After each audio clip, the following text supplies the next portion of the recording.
예, 고린도전서 1장 보시겠습니다.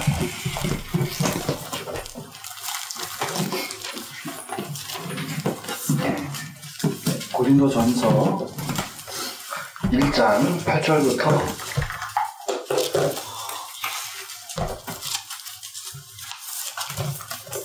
고린도전서 1장 8절부터 9절까지의 내용을 천천히 제가 읽어드리겠습니다.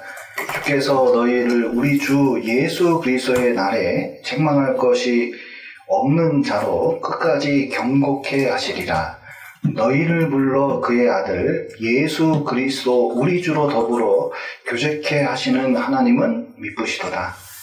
예, 지금 이제 고린도 교회에 여러 가지 이제 문제가 있었습니다. 여러 가지 문제가 하나같이 심각한 것들이었는데, 그럼함에도 고린도 교회를 볼 때 문제 덩어리로 보는 것이 아니라 이 교회를 위해서 먼저 하나님이 보시는 관점을 가졌다는 걸 알 수가 있습니다. 그래서 고린도전서를 다루면서 맨 처음 고린도전서 1장 1절부터 9절까지의 내용이 교회를 바라볼 때 어떻게 바라보는지 아주 자세히 잘 설명해주고 있는데, 첫 번째는 아무리 교회가 문제가 있더라도 하나님의 교회다.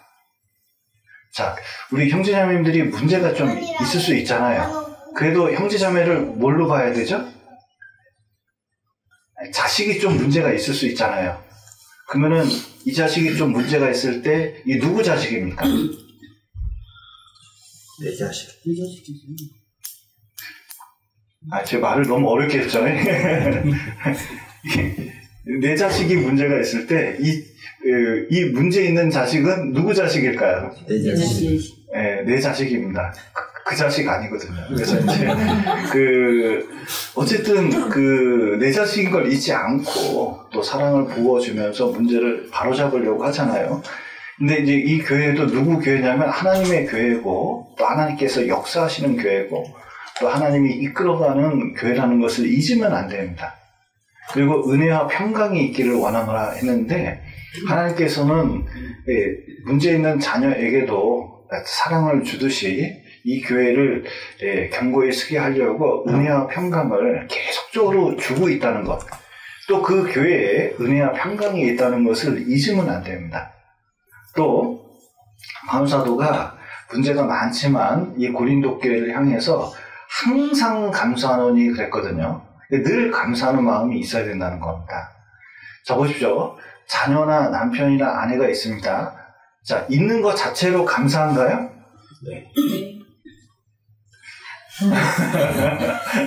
분위기가 사실은 있는 것 자체로 감사할 일인데, 잘못하면 자꾸 문제를 보기 때문에 감사조차 잊어먹는 경우가 있다는 거예요. 그런데 이제 이 고린도에 교회 자체가 있고, 또 그 교회를 통해서 복음이 전해지고, 또 구원받은 사람이 나타난다는 것은 이건 정말 감사할 일입니다. 그러니까 군산에 군산교회가 있는 것은 정말 하나님께 감사하고, 구원받은 사람에게는 큰 축복 중에 하나라고 할 수가 있습니다. 그래서 그에 대해서 늘 감사하는 마음이 있어야 되고, 오늘 이제 배우실 것은 이겁니다.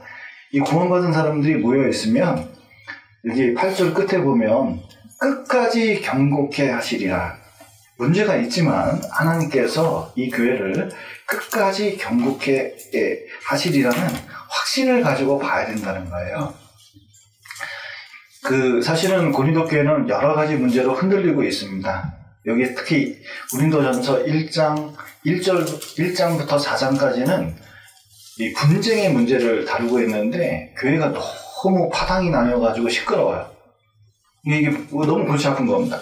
그리고 음행의 문제가 있고, 법정 소송의 문제가 있고, 성적인 범죄가 있고, 결혼 문제가 있고, 나중에 부활 문제가 있고, 한 10가지 문제가 있거든요. 근데 교회 안에 이런 문제가 계속적으로 생기면 우리는 흔들립니다. 이 가정도 갑자기 경제적인 문제가 생기더니 병이 갑자기 큰 병이 오고, 또 무슨 사고가 나고, 또 스트레스 받는 일이 생기고, 막 집안에 여러 일이 생기면 이 가정 자체가 흔들리게 되잖아요. 이 교회도 뭐냐면 여러 가지 일들로 흔들리고 있거든요. 특별히 이 세상에서는 그리스도의 3대 대적이 있습니다. 마귀, 세상, 육신, 이 세 가지가 있는데 이 세 가지가 끊임없이 우리를 공격하면서 흔들어대거든요. 에덴 동산 때부터 마귀는 나타나서 아담과 하와를 유혹해서 흔들어버렸습니다. 신앙을. 그리고 그때 마귀는 예수님이 십자가에 박히는 순간에도 예수님을 유혹했어요. 십자가에 네가 하나님의 아들이면 내려와라! 막 이렇게 해서 이제 유혹도 하고 여러 가지 시험을 했습니다. 그리고 이 교회도 여러 가지 죄를 집어넣고 이단적인 사상이 나오고 또 핍박과 고난이 있고 하면서 여러 가지로 흔들어댔거든요. 근데 지금은 그 에덴 동산의 뱀이었던 그 마귀는 지금 용이 돼서 우는 사자와 같이 그리스도인을 삼키려고 여러 가지 수단을 통해서 맹공을 가하고 있고 그리고 우리를 끊임없이 흔들어대고 있거든요. 그런데 이제 주님은 그 속에서 무엇을 하시냐면 우리를 붙잡고 계시다는 겁니다. 우리가 지금 이렇게 신앙생활을 하는 것은 정말 하나님의 은혜인 게 하나님이 우리를 붙잡고 있어서 여기 있는 거예요. 내가 잘한 것도 있을지 모르겠지만 궁극적으로는 주님이 잡고 있어서 그런 겁니다. 여기를 붙잡으시고 누가복음 22장을 한번 보시겠습니다.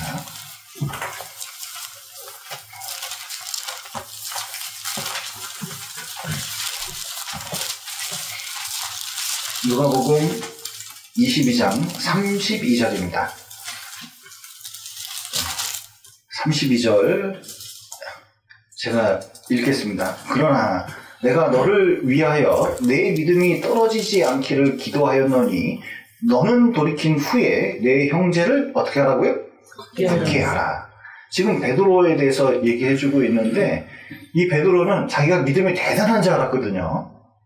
그리고 이제 예수님이 그 서기관들한테 잡혀서 이제 죽게 될 때도 자기가 나서서 맞겠다고 아주 큰 소리 치던 사람이 베드로입니다. 근데 결국은 어떻게 됐습니까? 예수님을 3번 부인했어요. 그것도 군인 앞에서 부인한 게 아닙니다. 누구 앞에서 부인했을까요? 가장 어린 아이가.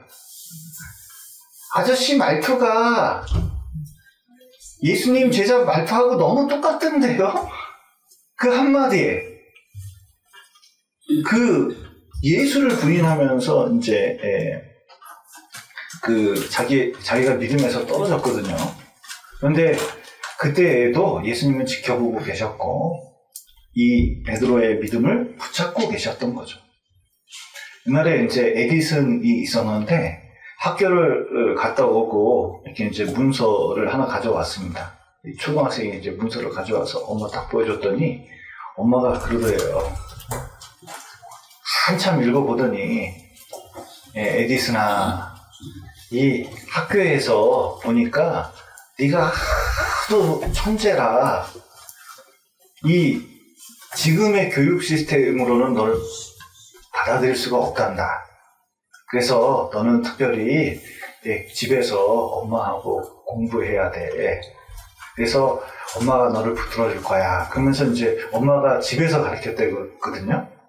그리고 나중에 이제 에디슨이 아주 유명해진 다음에 어머니가 돌아가셨는데 어머니 유품을 챙기게 됐습니다. 그래서 챙겼는데 옛날에 자기 초등학교 때 있던 그 문서를 발견한 거예요. 이제 봤더니 이 아이는 너무 학생이 우리나라 말로 개차반이기 때문에 학교에서 도저히 받아들일 수가 없어가지고 퇴학시켜야 된다는 그 성적표였어요. 그 내용이었어요. 근데 그때 어머니가 이 학교에서 자기를 도저히 받아들일 수 없을 정도로 뛰어난 사람이라고 얘기해 주지 않았다면 자기는 진짜 잘못됐을 거라는 거예요. 근데 예수님도 마찬가지입니다. 우리를 볼 때 어떻게 보냐면 우리가 아무리 문제가 있고 어려움이 있어도 정말 귀한 자녀로 보고 그리고 그것을 끝끝내 붙잡고 또 일으켜 세우려고 합니다. 그래서 요한계시록에 보면 7교회에 대해서 예수님께서 하신 말씀들이 거기에 있는데 자세히 읽어보면 뭐가 있냐면 7교회에 문제가 다 있었지만 어떻게 하고 있죠? 다 붙잡고 계셔요. 여러분 아브라함이 아브라함 된 것은 애굽에 이 가나안 땅까지 오고 가나안 땅에서 애굽 땅에 갔을 때 만약에 하나님이 안 붙잡아줬으면 아브라함은 어떻게 됐을까요? 지금쯤 애굽에서 마누라 뺏기고 비참한 삶을 살았을 겁니다. 근데 이 아브라함을 건져내 주시고 이끌어내 주신 게 누구예요? 하나님이시거든요. 그리고 야곱도 마찬가지입니다. 라반의 집에 있을 때 이거 라반한테 잘못 걸렸으면 아니면은 자기 형 에서한테 잘못 걸렸으면 이거 끝장나는 거거든요. 어려움을 많이 겪었지만 그 어려움 속에서도 야곱을 지켜준 게 누구냐면 하나님이셔요. 그래서 요셉도 마찬가지입니다. 그래서 하나님께서는 이 구원받은 사람을 점점 여러 가지 일을 만나게 하지만 결국은 우리의 신앙을 그 고난을 통해서라도 경고케 하신다는 것을 알 수가 있어요. 교회도 마찬가지입니다. 여기 이제 마태복음 13장 한번 보시겠습니다.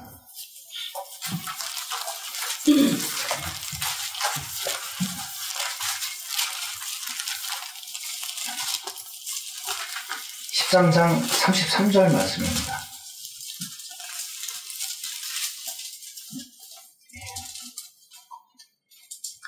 33절 제가 읽어드리겠습니다. 또 비유로 말씀하시되 천국은 마치 여자가 가루 서말 속에 갖다 넣어 전부 부풀게 한 뭐가 같다고요? 누룩과 같으니라. 뭐 여기 누룩을 꼭 나쁜 걸로 해석할 필요는 없습니다. 근데 누룩이 들어가면 한번 밀가루에 누룩 넣어서 이렇게 한번 부풀려 보신 적이 있으신가요? 빵 안 만들어 보셨나요? 제가 이걸 깨닫기 위해서 한번 해봤어요.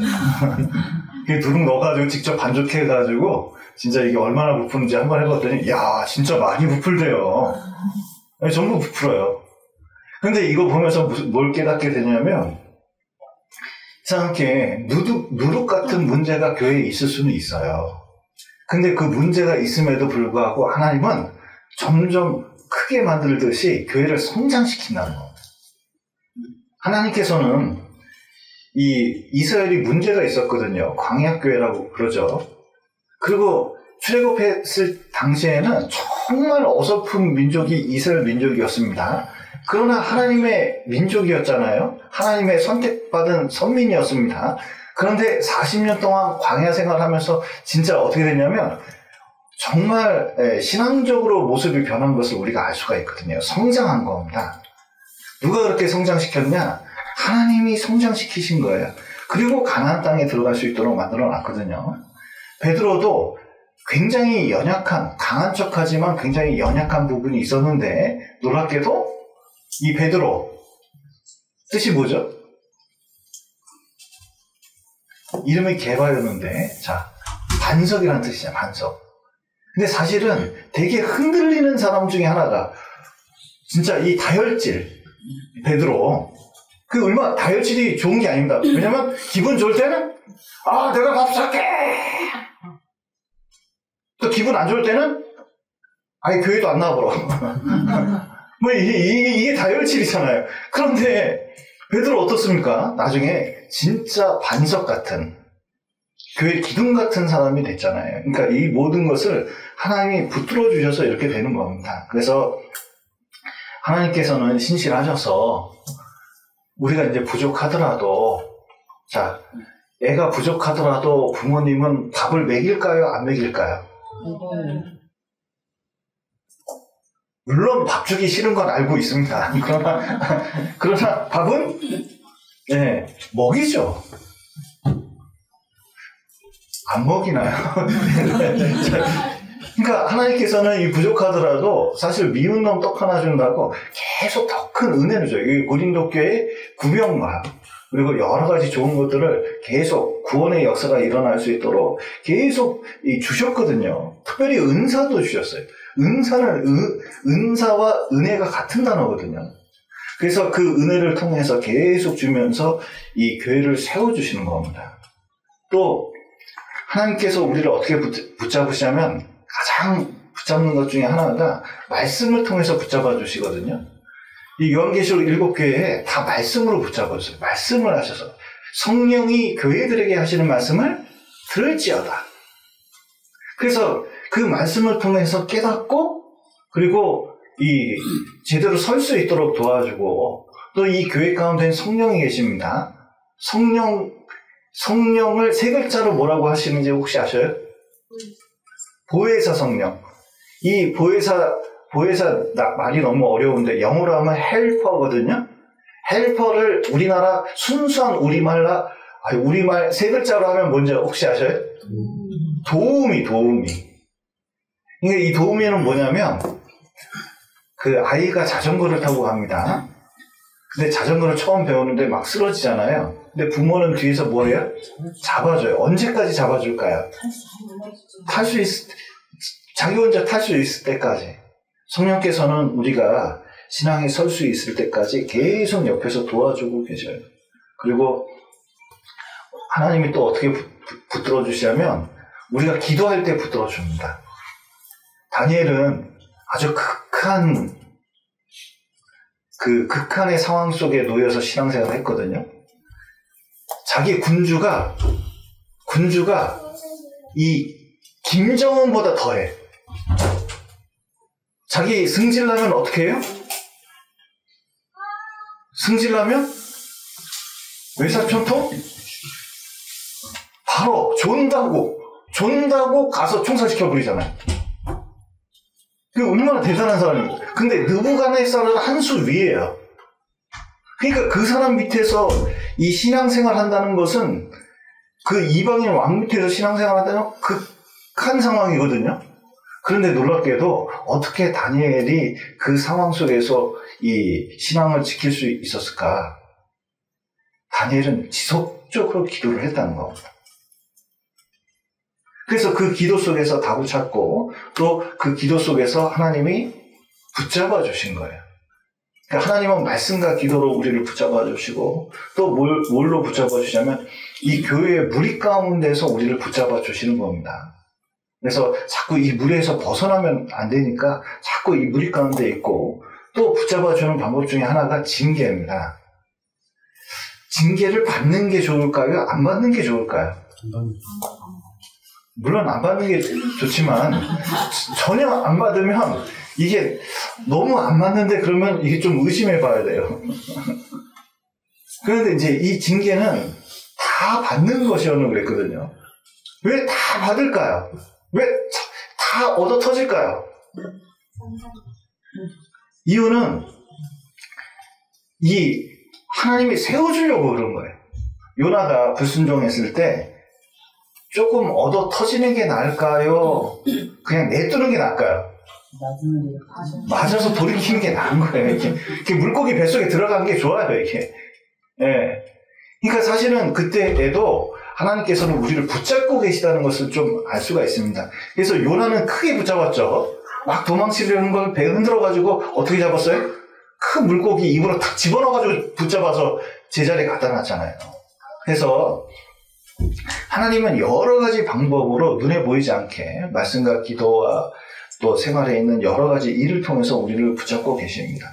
그래서 자꾸 흔들리는 여러 가지 상황 속에서 마음이 변하는 우리를 하나님이 붙잡아 주시는 이유가 있습니다.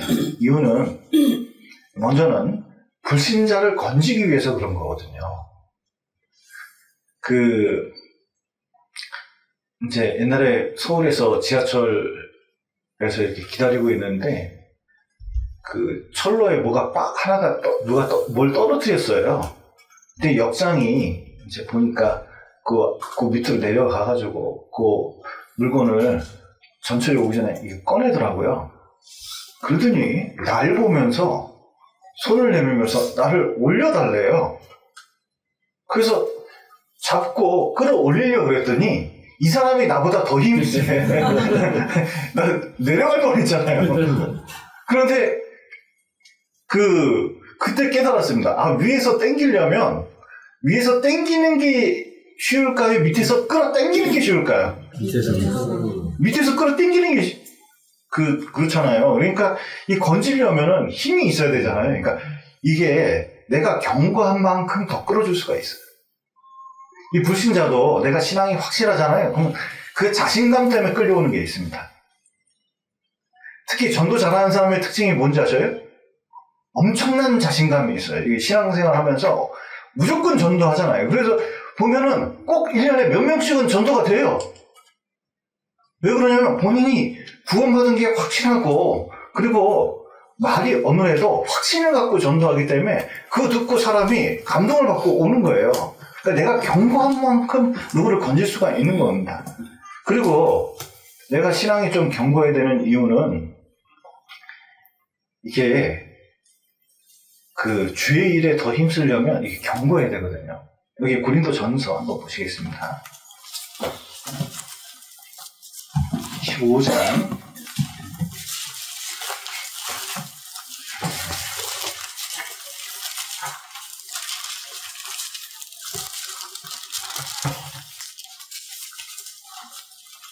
15장 58절입니다. 58절 제가 천천히 읽어드리겠습니다. 그러므로 내 사랑하는 형제들아, 경고하며 흔들리지 말며 항상 주의 일에 더욱 힘쓰는 자들이 되라. 이는 너희 수고가 주 안에서 헛되지 않은 줄을 알미니라. 예.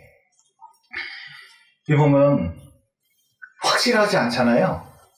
그러면 뭐 하기가 어렵습니다. 자, 내가 구원을 받았을까? 그러면은 구원받았을까? 이거 하나 해결하는데 몇 년 걸릴 수 있거든요. 그러면 뭐냐면 신앙생활이 흔들흔들해요. 기초가 흔들리니까. 또 구원이 확실을 해도 신앙이 또 확실하지 않으면은 이게 또 여러 가지 유혹이나 그 습관 때문에 또 신앙이 흔들흔들하는 경우가 많거든요. 그런데 신앙이 견고해지면 어떡하냐면 남편이 사고를 쳐도, 자식이 사고를 쳐도, 또 교회 내 평지풍파가 불어나고 어떤 일이 있어도 견고한 사람은 어떠냐면 그런 거와 상관이 없어요. 흔들리지 않아요.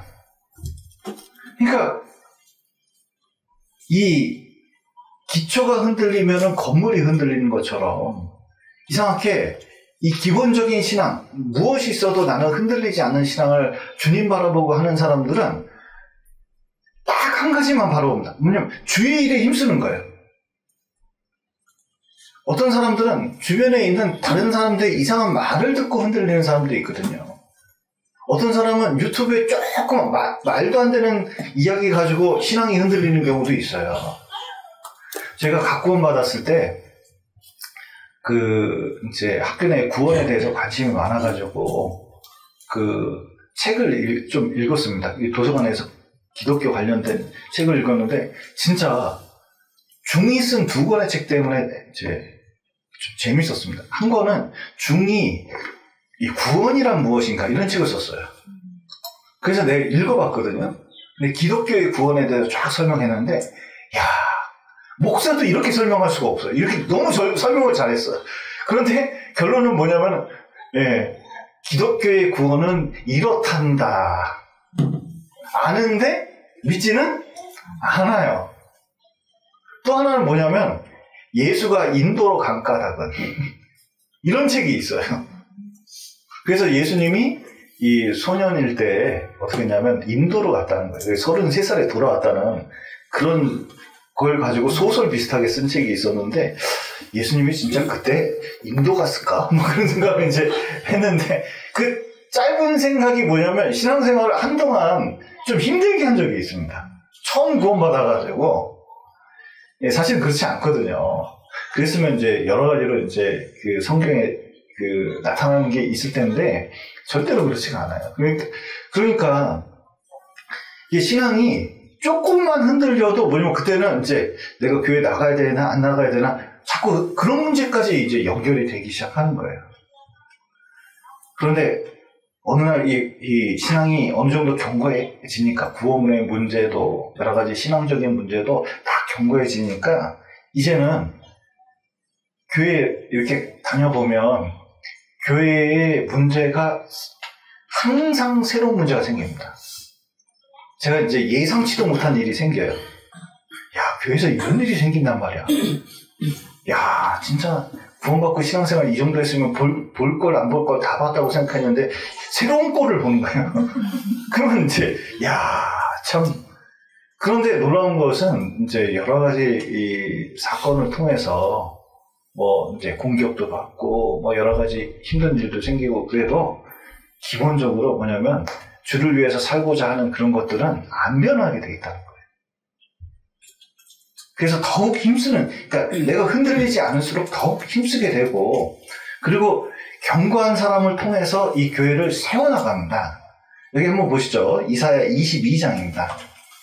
제가 개인적으로 좋아하는 말씀 중에 하나인데, 이사야 22장 23절 보시죠.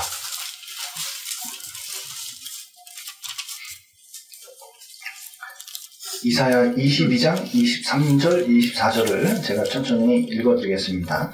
못이 단단한 곳에 박힌 같이 그를 경고케 하리니 그가 그 아비집의 영광의 보좌가 될 것이요 그 아비집의 모든 영광이 그 위에 걸리리니 그 후손과 족속되는 각 작은 그릇 곧 종지로부터 항아리까지리라. 예, 이게 무슨 뜻이냐면 못이 단단한 곳에 박혔습니다. 그리고 선반을 놨거든요. 선반을 놓으니까 그 위에 항아리 큰 것부터 작은 것까지 쫙 났어요. 근데 어느 날 못이 삭기 시작하더니 하나가 뚝 부러졌습니다. 그럼 못만 부러지는 게 아니라 모두 부서지죠? 예, 선반도 부서지고 항아리도 다 부서지는 거예요. 그러니까 여기 보면은 정치인 하나가 있었는데 이 정치인이 하나가 탁 실각을 하게 됐습니다. 그러면 그 밑에 달려있던 모든 사람들이 그것으로 인해 다 무너지잖아요. 아브라함이 신앙이 탁 바뀌었습니다. 이 아브라함 하나에 뭐가 바뀌었죠? 뭐가 걸려있죠? 이스라엘 전체가 걸려있는 거예요. 한 사람이 든든하니까 얼마나 많은 사람이 신앙이 든든해지는지 몰라요. 내가 하나 신앙이 든든해지잖아요? 그럼 어떻게 하면 내 가족이 또 내 자녀가 그리고 내 주변에 있던 많은 사람들이 그 신앙 때문에 뭐냐면 든든해지는 겁니다. 근데 이게 흔들흔들해지고 어느 날 이게 못이 탁 빠져버리면 그때부터 내 신앙뿐만 아니라 내 주변에 내 가족의 신앙도 흔들리기 시작하는 거거든요. 그러면 힘쓸 사람이 힘을 못 쓰게 돼 있어요. 그래서 우리는 그 주일에 더욱 힘쓰려면 내가 진짜 못처럼 단단히 박혀 있으면 거기에 단단히 박혀 있을 때 흔들리지 않을 때 거기에 걸릴 수 있는 많은 것들이 있다는 것을 기억할 필요가 있습니다. 그리고 흔들리지 않는 신앙, 시몬스 침대 신앙 어떤 일이 있어도 흔들리지 않는 이런 신앙을 가지고 있으면은 뭐냐면 이게 견고해지면 견고해질수록 이 믿음이나 신앙이 성숙됐다고 할 수가 있어요. 그래서 이 견고한 신앙을 가져야 되는데 그런데 우리는 연약하고 자주 흔들립니다. 특별히 성경에 보면 사울은 보통 사람보다 이 머리 하나가 컸대요. 머리도요 촥 해서 구준표 아신가요? F4? 꽃보다 남자 촥 하면 사울이 그런 스타일이었던 것 같아요.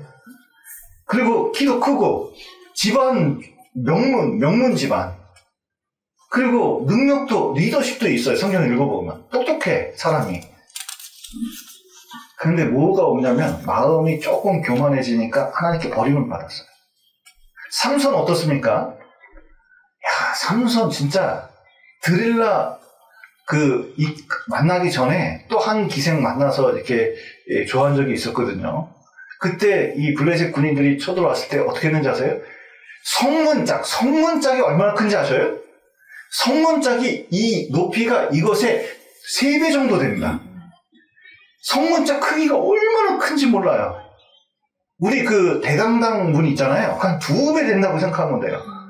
그걸 들고 화살을 쏘는데 등으로 다 맞고 간 사람이 삼손이에요. 그러니까 이제 이게 어마어마한 사람이거든요. 그런데 결국은 신앙이 무너지니까 눈 뽑히고 머리 밀리고 그리고 자살로 인생을 마감하잖아요.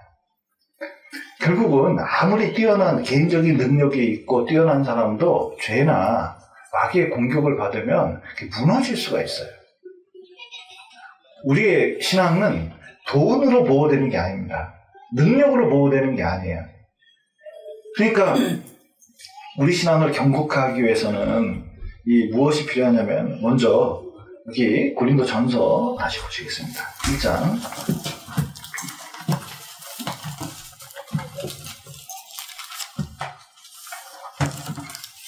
5절 6절입니다. 5절 6절 제가 읽겠습니다. 이는 너희가 그 안에서 모든 일 곧 모든 구변과 모든 지식의 풍족함으로 그리스도의 증거가 너희 중에 경고케 되어. 모든 구변과 모든 지식, 뭐냐면 복음에 관한 겁니다. 이게 이 신앙생활 하면서 이 기초가 중요하거든요. 뭐가 중요하냐면 이 복음의 기초가 중요합니다. 이 복음이 기초거든요. 이 반석 대신 그리스도, 이 복음에 대해서 이 모든 구변과 모든 지식이라고 했는데 그거를 정확하게 말할 줄 알아야 됩니다. 제가 전도집회 4번 듣고 구원받았거든요. 이 구원받고 실험실에서 이제 졸업을 앞두고 실험을 하는데 좀 마음이 급했어요. 그래서 밤낮 없이 쉬지 않고 이제 이 실험을 하는데 잠도 거의 몇 시간 못 자고 이제 실험만 했어요. 근데 그때 구원을 받아가지고 이 성경간의 테이프를 하루 종일 틀어놨습니다. 실험실에서 누가 뭐라는 사람이 한 명도 없더라고요. 급한 줄 아니까. 그러니까 근데 한 달에 몇 번을 나중에 세워봤어요. 몇 번 들었나 보니 19번을 들었다고요. 전도집회 그 세트로. 그랬더니 나중에 한 달 지나니까 말투가 그 목사님 말투하고 그리고 말도 뭐냐면 그 예화나 뭐 체득되니까 그 예화가 저절로 나오고 말씀이 저절로 인용이 돼요. 그 진짜 신기하더만요. 그리고 구원이 확실해지니까 별로 안 흔들려요. 제가 이제 이 신앙생활 하면서 이제 보면 참 안타까운 게 1년 되면은 전도집회 한 번도 첫날부터 끝날까지 못 듣는 사람도 많아요. 난 그게 안타까워요. 그리고 10년 지나고 20년 지나잖아요? 그러면요, 복음을 아는 것 같은데 팀이에요. 그러면 나중에 문제 생기면 이 복음이 흔들리는 경우도 있거든요. 진짜 중요한 것은 신앙생활 하면서 이게 복음이 확실해야 됩니다. 이게 1년에 최소한 제가 보기에는 사복음서 있듯이 4번은 어떻게 해서든 들어야 돼요. 어떻게 해서든 4번은 들어야 됩니다. 그리고 여기 모든 구변이 확실해져야 되거든요. 이게 보시면 마가복음 한번 보시죠. 7장 보시겠습니다.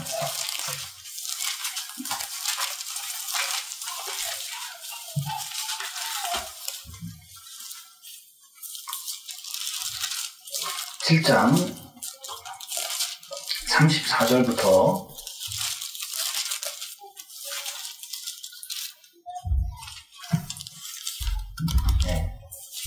34절부터 제가 하늘을 우러러 탐식하며 그에게 이르시되 에바다 하시니 이는 열리라는 뜻이라.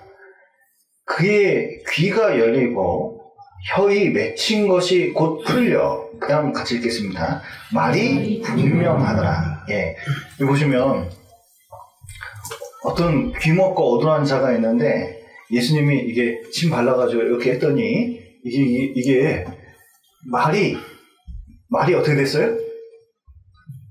분명해지는 거예요. 이게 구원을 받으면 어떻게 될까요? 복음에 대해서 말이 분명해지는 거예요. 이 사람이 구원받는지 구원 안 받았는지 뭘 보고 합니까? 일단 바깥으로 나오는 것인데 이 간증이나 이 말하는 것이 이 분명해지는 게 있거든요. 분명해지지 않으면 우리가 무슨 생각을 해요?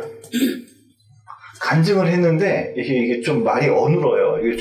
이게 뭐 아직도 예수님 피가 안 나오고 뭔가 십자가도 잘 안 나오고 뭐 뜨문뜨문해요. 그러면 무슨 생각합니까? 구원 안 받아서 너무 극단적으로 생각은 안 마시고, 자, 어떻게 해야 돼요? 뭔가 네, 좀 더 들어야겠구나. 이런 생각이 좀 그렇게, 뭐, 구원 받았다, 안 받았다가 아니라 좀 더 들어야겠구나. 그죠? 네. 왜냐면 이게 말이 분명해야 되거든요. 그런데 이제 신앙생활 하면서도 마찬가지입니다. 여기 신앙생활에 대해서도, 이 성경에 대해서도 옛날에 이제 이현 목사님께서 수요일 말씀 때 질의응답을 하셨거든요. 그거를 모아놓은 책이 모든 해답은 성경에 있다라는 책이에요. 그런데 이제 우리 지사님들하고 한번 이거를 서울교회 오랫동안 계셨으니까 같이 모여서 상담인들하고 이걸 공부한 적이 있거든요. 깜짝 놀랐어요. 옛날엔 다 알았는데 지금은 다 까먹었다는 거예요. 그리고 옛날에는 전도하는데 이제 전도인이 부족했으니까 제가 구원받을 때 전국에 전도사까지 포함해서 10명이 있었거든요.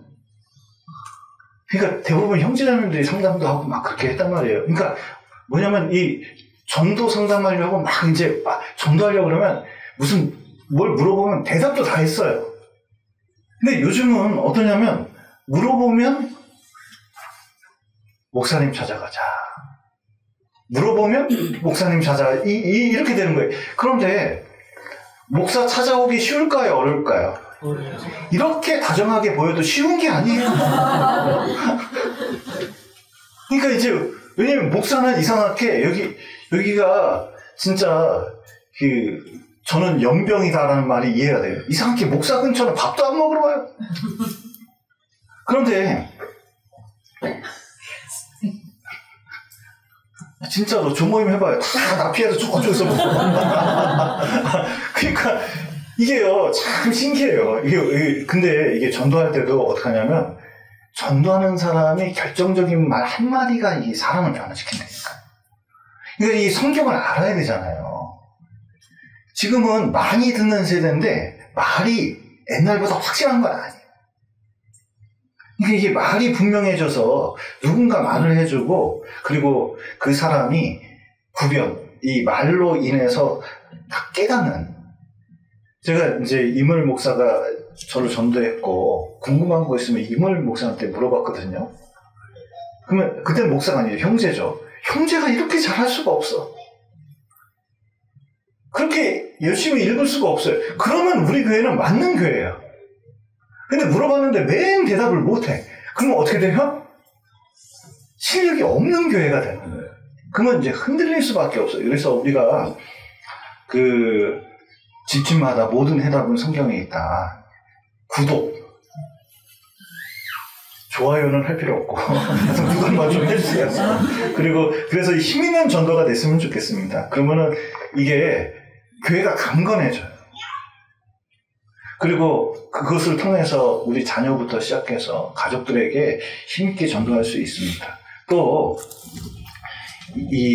우리가 이제 신앙이 견고해지려면 고린도전서 다시 한번 보시겠습니다. 1장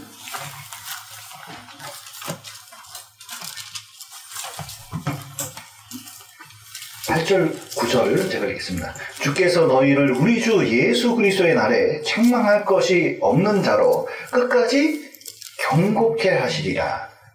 9절 너희를 불러 그의 아들 예수 그리스도 우리 주로 더불어 어떻게? 교제케 하시는 하나님은 믿으시도다. 예, 교제케 하신다는 거예요. 그러니까 교제하다하고 경고하다는 똑같은 말입니다. 우리가 잘 아는 말이지만 자, 이 종이는 약합니다. 그런데 이 종이는 약한데 이 벽에 붙어 있어요. 그러면은 이게 어떻게 되죠? 강해요. 혹시 젖은 낙엽 아신가요? 젖은 낙엽. 그러니까 낙엽이 이렇게 큰 거 이제 화렵수 이제 가을에 이렇게 떨어졌는데 이 젖은 낙엽이 땅에 딱 붙잖아요. 그러면 쌀이 비 가지고 쫙 쓸어도 어떻게 돼요? 안 쓰러져. 우리 청년들은 잘 모르겠지. 이게 자기 살이 뜯어지는 한이 있더라도 안 떨어져요. 그만큼 강한 거예요. 그러니까 붙어 있는 게 강한 거거든요. 세카이어 나무는 높이가 100m나 되고 그리고 뿌리가 옆으로 자라기 때문에 잘 넘어지는 나무입니다. 의외로. 비바람이 불면은 잘 쓰러져요. 그래서 쓰러진 거 많이 봤거든요.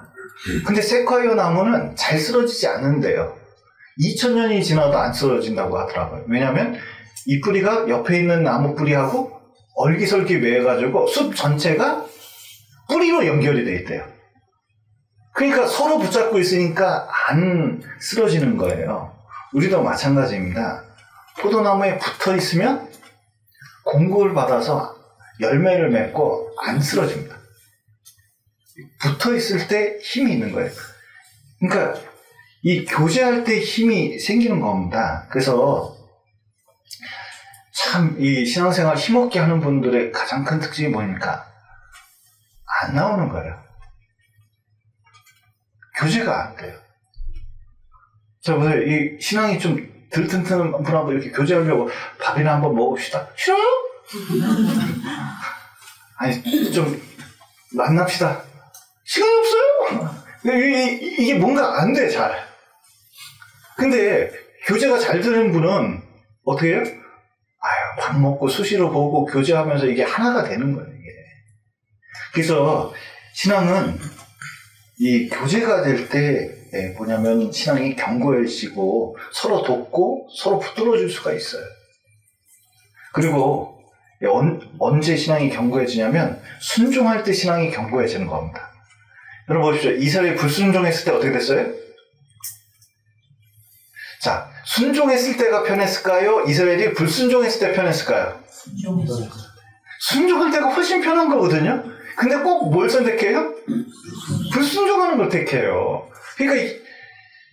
그러니까 맨날 흔들리는 거예요. 여러분, 우리가 여러 가지 고난이 있고 어려움이 있더라도 순종하면 든든해지는 겁니다. 여기 사무엘하, 이 구절을 한번 봐야겠네요. 사무엘하 3장을 한번 보시죠. 이 대조적인 두 가지가 있습니다. 3장 1절입니다.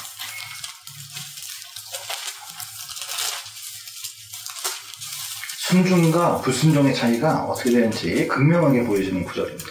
이게 3장 1절 사울의 집과 다윗의 집 사이에 전쟁이 오래매 다윗은 점점 어떻게 돼요? 강하여 가고 사울의 집은 점점 약하여 가니라. 사울의 집과 다윗의 집의 차이는 뭐죠? 순종과 불순종의 차이가 있다는 겁니다. 결국은 처음은 사울이 엄청나게 강했지만 나중에 점점 약해져서 결국 죽음에까지 가고 다윗은 엄청나게 약했지만 점점 강해져서 이스라엘에서 가장 존경받는 왕이 됐잖아요. 그 엄청난 차이가 있지 않습니까? 순종과 불순종이 우리 신앙을 전혀 다르게 만든다는 것을 좀 기억할 필요가 있고, 그리고 이제 고난을 통해서 우리를 경복케 하기 때문에 여러분, 이게 흔들릴 때, 고난이 올 때 어떻게 해야 되냐면 그때 하나님 붙잡는 게 이게 견고해지는 거예요. 참는 게 견고해지는 겁니다. 여러분, 쇠는 어떻게 해야 든든해지죠? 쇠를 어떻게 합니까? 맨 처음에? 아니죠. 먼저는 불로 넣어야 돼요. 달궈야 됩니다. 달궈가지고 빼요. 그 다음에 어떻게 하죠? 두들겨요. 사정없이 패요. 그 다음에 어떻게 하죠? 갑자기 또 차가운 물에 슉 넣어요. 그또 빼요. 그 다음에 또 어떻게 하죠? 또 불에 넣어. 그리고 또 빼요. 그 다음에 어떻게 하죠? 또 두들겨. 그리고 또 어떻게 하죠? 또 물에 넣어. 이거를 몇 번 하는지 몰라요. 그래야 이 쇠가 어떻게 돼요? 강해져요. 자, 나 어떻게 할까요? 하나님이 나 단단하게 만들려고 그러는데 어떻게 할까요?